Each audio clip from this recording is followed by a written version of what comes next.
Ladies and gentlemen, welcome to the SGS first quarter 2024 sales update. My name is Ariel Bauer, and I'm in charge of investor relations, communications, and sustainability. Please note that this call is being recorded and will be available for replay on the SGS website. Throughout today's presentation, all participants will be in a listen-only mode. The presentation will be followed by a Q&A session. You can register for questions at any time by clicking on the Q&A button in the webcast and then pressing *1 on the virtual keypad. If you are joining by phone, just press *1. I would now like to turn the conference over to Géraldine Picaud, CEO of SGS. Thank you, Ariel, and good morning, ladies and gentlemen. Thank you for joining this call. I am very happy to have this session with you today to talk about our Q1 update. As you know, we have decided to report now our sales on a quarterly basis, as we feel this is important to give more frequent updates. In terms of sales, organic growth has reached 7.1% at the top of our guidance. Beyond the financial performance, it's been quite an intensive quarter, with some key steps achieved in the implementation of the strategy 2027. We have implemented new management incentives.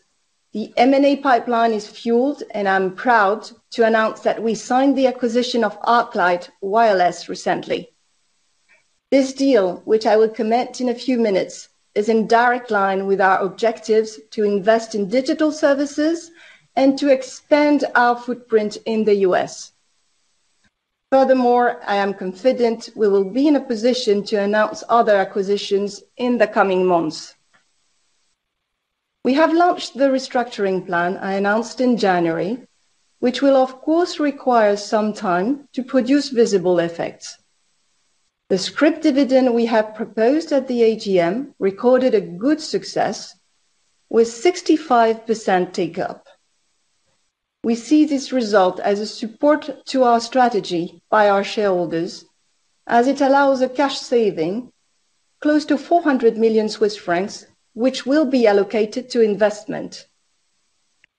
Last but not least, the executive committee is now appointed and fully efficient. Let's move to slide 4, where you can see the executive committee. So the appointment of our new ExCo marks the beginning of an exciting new chapter for SGS. The team, as you can see, is composed of 12 members. It includes managers from the group and individuals from other horizons, bringing complementary expertise. Group operations are under the responsibility of 6 leaders, fully in charge and accountable for their business. For testing and inspection, 2 executive members are responsible for developing global client contracts. After our ExCo meetings of the first quarter, I am fully convinced that we have the right size and the right profiles to reach the efficiency and agility we need. And I'm taking this opportunity to extend a warm welcome to the 3 very experienced leaders who are joining our group on this occasion. Marta Vlatchkova as Chief Financial Officer, Martin Oesch as Group Legal Counsel, and Rafael Navazzo as Head of Latin America. SGS will be stronger thanks to their expertise. Let's now move to our first bolt-on of the year, ArcLight. And let me give you a few words about ArcLight Wireless. ArcLight is one of the leading approved service providers of the main national network carriers in the US. It complements our existing portfolio of services in connectivity and further increase our diversification in the wireless testing segment. And I also take this opportunity to warmly welcome our 75 employees. Let's now review the Q1 sales in more details. And I invite you to go to slide number 7. Our sales reached 1,577 million Swiss francs in Q1, slightly below last year in Swiss francs. This is a result of the strong like-for-like growth of 7.1%, more than offset by the translation effect. This foreign exchange impact is due to the Swiss francs we use as a reporting currency, which has been particularly strong this quarter compared to euro, for example. So now if we move on to the detailed currency, you can have a better clarity into this currency effect and how it impacts our sales in this chart here that provide the breakdown of the full currency translation impact of minus 8.6%. The main contributors you can see is China, closely followed by the euro and Turkish lira. Let's now look at the business drivers. This chart here shows the breakdown of our sales and growth by operations. Testing and inspection grew by 7.1% with all regions contributing positively, but at different levels.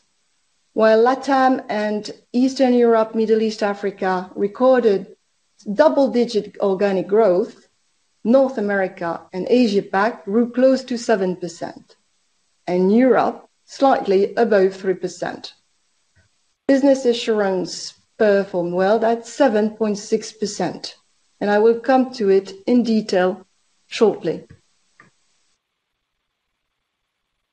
Industries and environment delivered, as you can see, a high organic sales growth of 8.7%, led by environment, safety and advisory.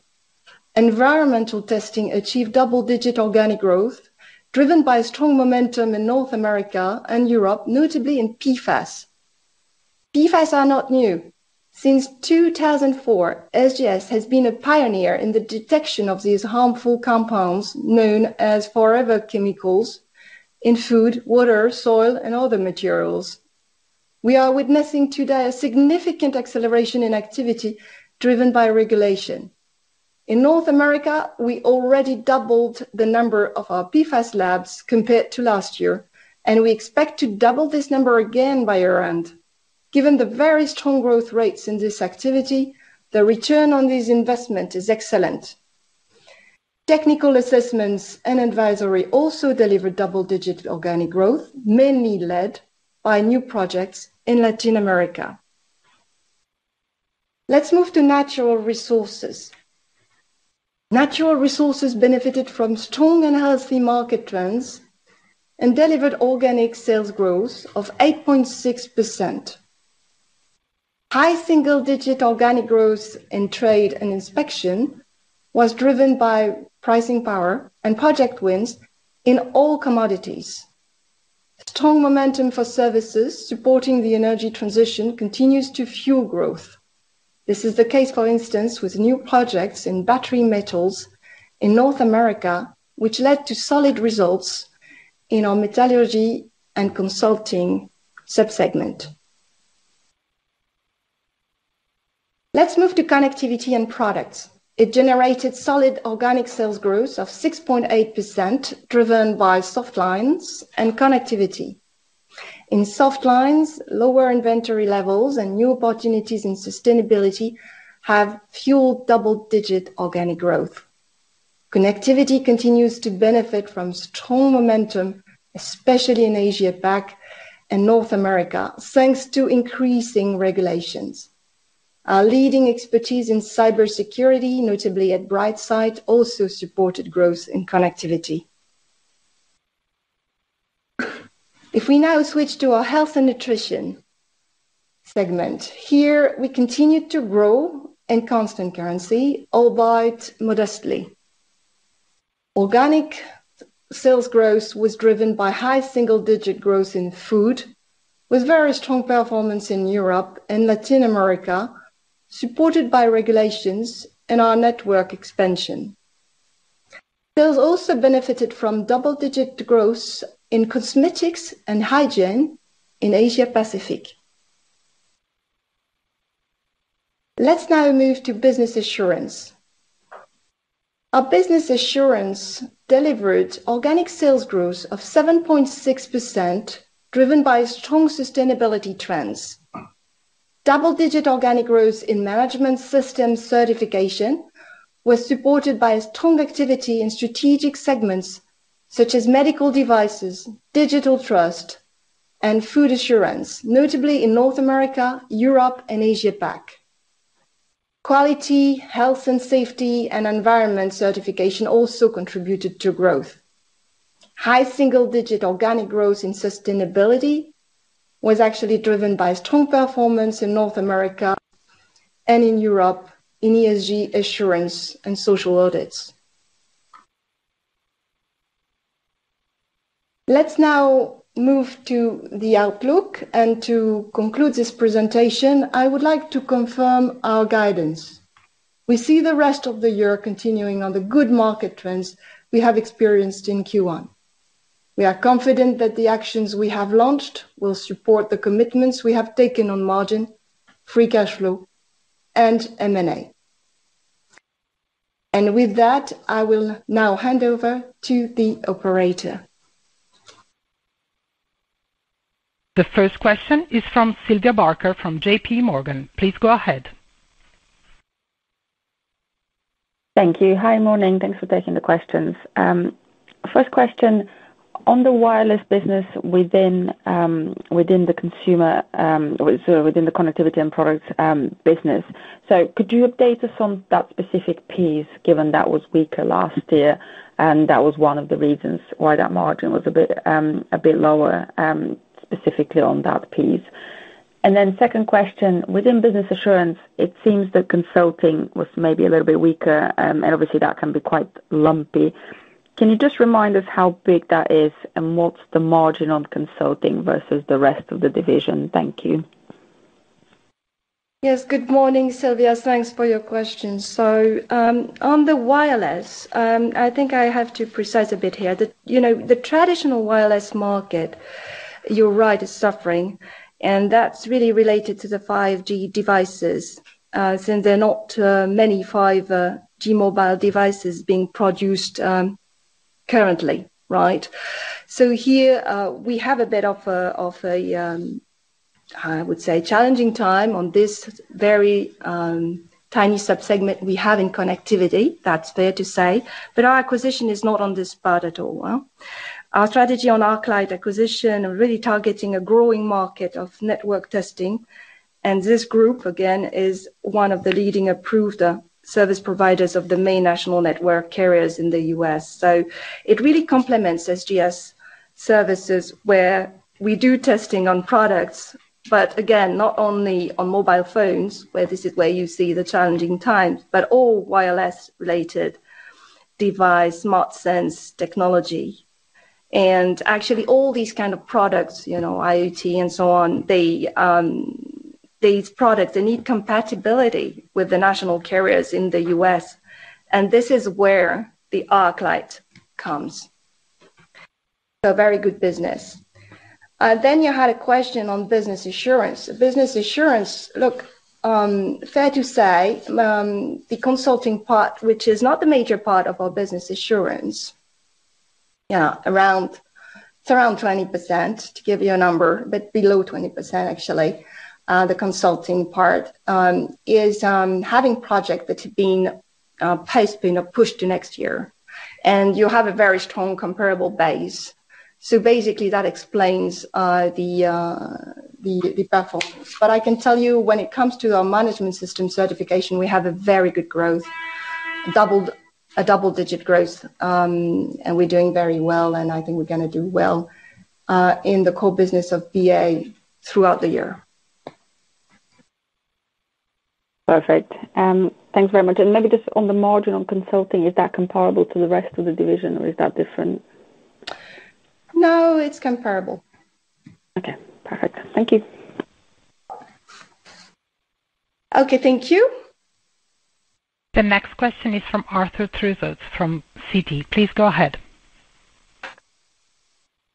Good morning, everyone. Arthur from Citi. First question. So obviously on the connectivity and product side trends have picked up. Are you able to talk about how much of the improvement in soft lines and indeed connectivity is using kind of underutilized capacity, if that makes sense? And then second question from me, obviously it's early days, but I just wanted to confirm that the restructuring program, in terms of stripping out the 100 million of cost, is that still all going to plan? Is anything ahead of schedule? Is anything behind schedule? Thank you. Okay. Thank you and good morning. Look, on the CNP, we are really seeing that we're always optimizing basically all our available capabilities. That's the first rule we're having. And, as everyone in the industry, we've seen product launches resuming on the soft lines. And we do think that, the growth is going to continue going forward when it comes to soft line, as there is higher demand for sustainability services in consumers. So that's to answer your first question. And remember that we have a big network, and we're using our entire network across the group, obviously, to optimize where the demand is going and capture it. So on the cost reduction, I would say the plan has started. First phase has mainly consisted in suppressing functions allocated to non-strategic programs. And now we have our ExCo members also focusing on it. So we are in motion and we are working as per plan.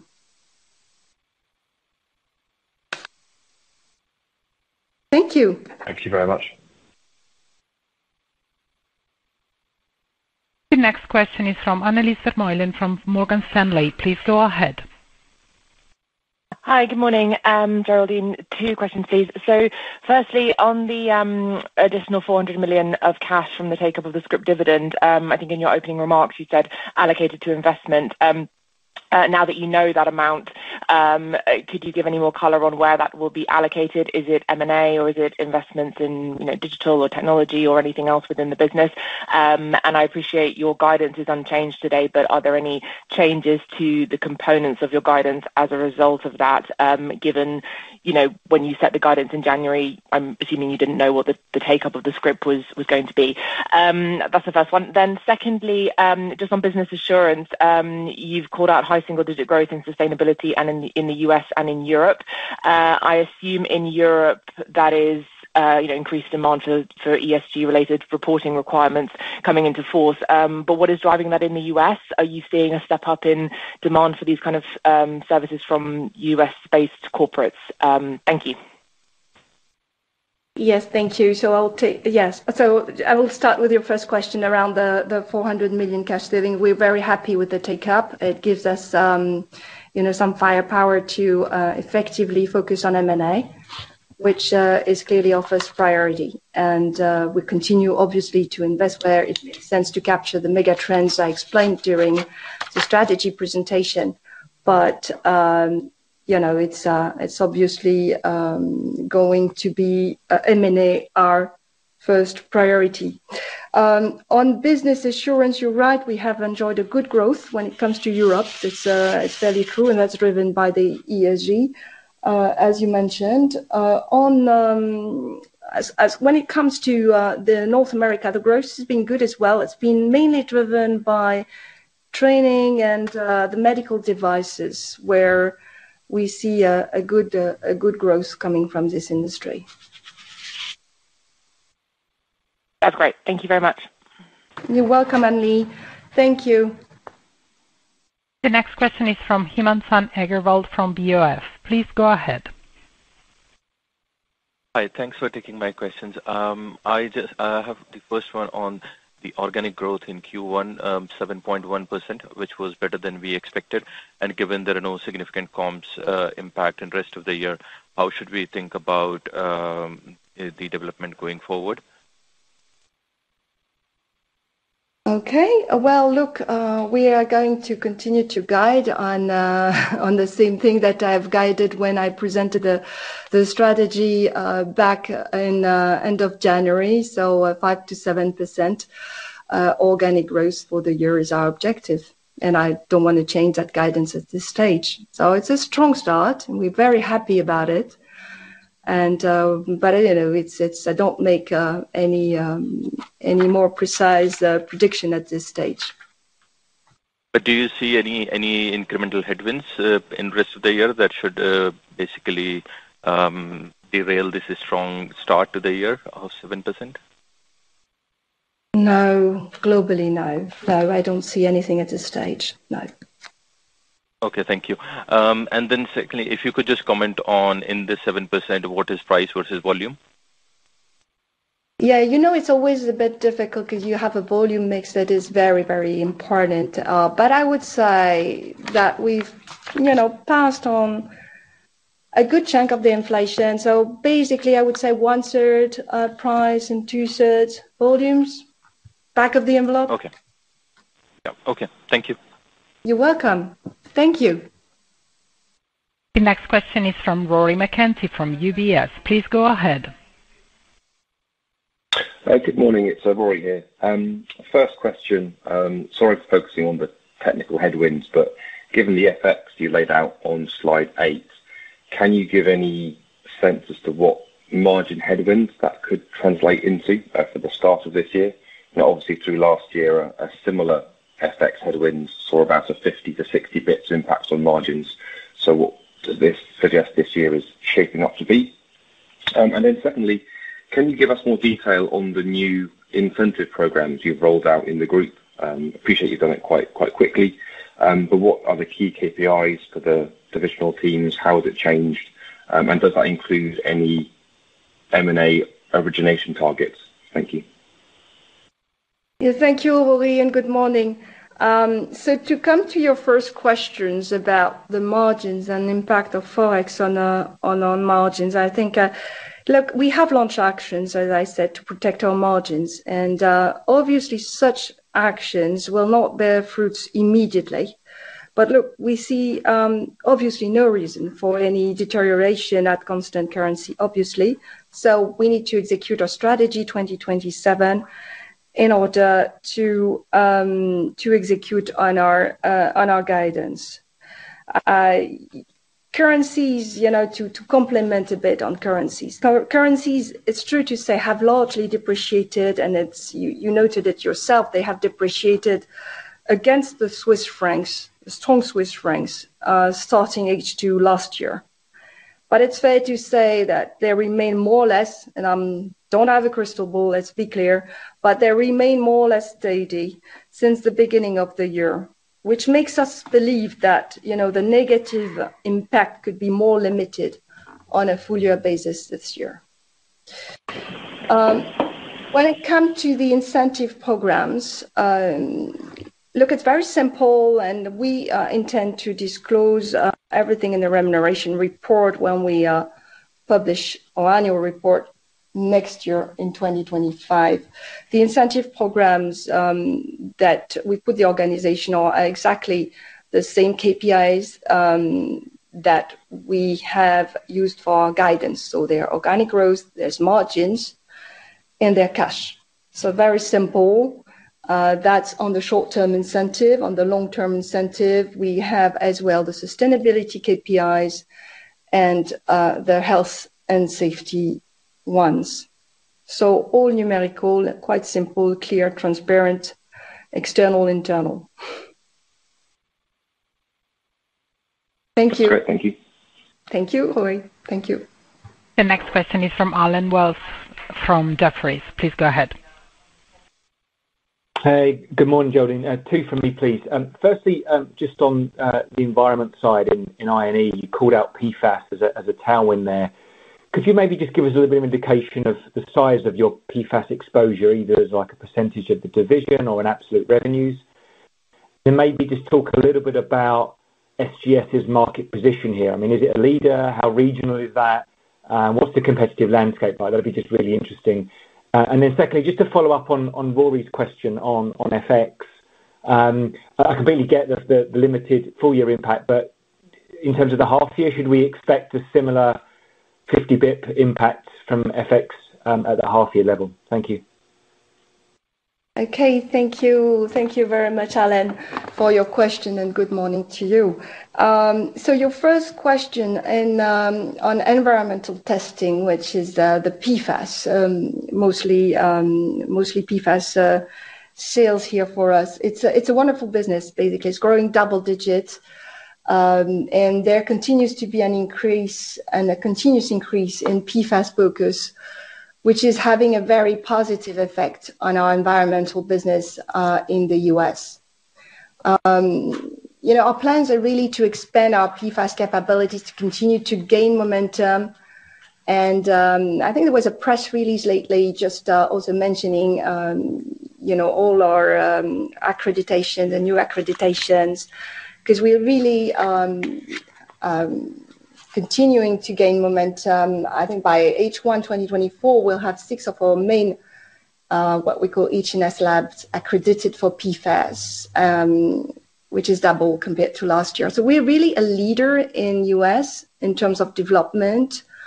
We're really working closer with the main environmental organization, and we have strong investments here. As I mentioned, 6 accredited labs. So that put us into a leadership position. So, it's a business I really like. It is, when you look at our I&E division presented, still small in terms of portion of sales. But again, this is growing very fast in double digits. I think that was your only question, right, Alan? What was the second? And then just on FX on the first half. The FX. Sorry, the FX. Well, look, it's hurting. It's there.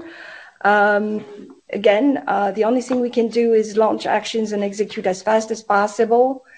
So is to limit and protect our margins. But I think it's fair to say that in H1 we're gonna have an impact that's probably above 0.5 percentage points, I would say, 0.5 to 0.7 percentage points. It's what I can see as a negative impact on our margins for H1. But again, we're confident that this is going to be fully offset and more by the year end. Great, thank you.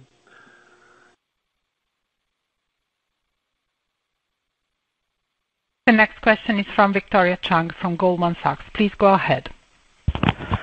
Hi, good morning. I'm asking on behalf of Suhasini of Goldman Sachs. We have one more question left. It's on the trading day impact on growth in 1Q. Given some companies saw less trading days in March, we are wondering if you saw a headwind to growth then, if you can give some color on what the impact of that was. Thank you. Very sure. Thank you, Victoria, and good morning. Look, each quarter you will have such a topic. And if you make the math on an annual basis, I think it will never be material enough to distort our guidance when it comes to our organic growth annual guidance. So, we can have an impact of 1.2% in a given quarter. What does it represent on an annual basis is 0.3%, which is not significant. So I personally prefer simple and clear communication rather than one focused on arithmetical detail. Even if it is a reality, I don't think that's very relevant. Okay, understand. Thank you. Thank you. For any further questions, please click on the Q&A button in the webcast and then press star 1 on the virtual keypad. If you're joining by phone, just press star 1. The next question is from James Rose from Barclays. Please go ahead. Hello and good morning. A question on consumer, please. Are you seeing a recovery in China within that business? And can you update us on the trends in the domestic versus the export markets? Thank you. Yes, good morning. Look, we see good launches of product resuming on the soft lines and on the hard lines. So we see product launches on brands and retailers, inspections. So again, yes, we do see a high demand continuing a strong growth fueled by the sustainability services in consumer. So we are confident on the growth going forward. And that is valid for domestic as well as for exports, basically, both. Okay, thank you. Thank you. Thank you very much.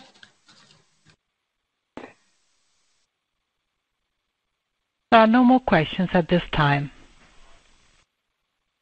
Well then, thank you very much for participating in our first Q1 sales update, and looking forward to meet again and talk to you soon. Have a good weekend. Thank you.